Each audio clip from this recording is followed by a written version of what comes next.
Solve this system of equations using the substitution method.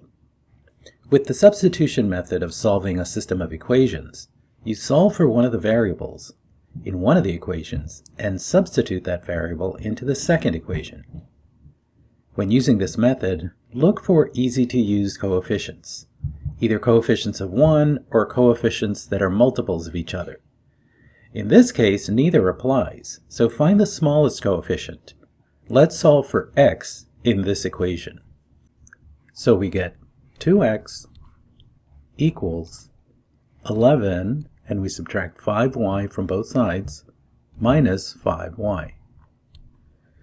Dividing both sides by 2, we get x equals 1/2 times the expression 11 minus 5y. We use this expression for x in this equation and then solve for y. So we get 3 times 1/2 times the expression 11 minus 5y minus 4y equals 5. Distributing the 3 and the 1/2 to this expression, we get 33 divided by 2 minus 15 divided by 2y minus 4y equals 5. For simplicity, let's write these as decimals.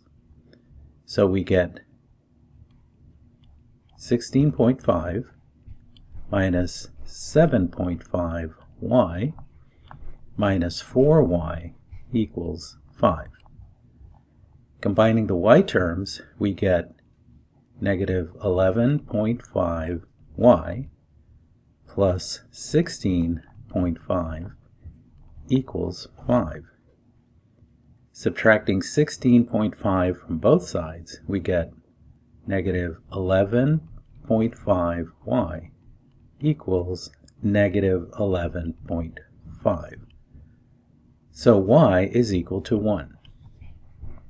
Substituting this value for y into this equation, we get 2x plus 5 times 1 equals 11.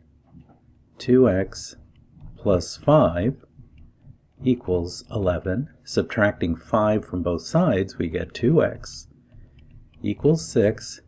Dividing both sides by 2, we get x equals 3. So the solution to this system is y equals 1 and x equals 3.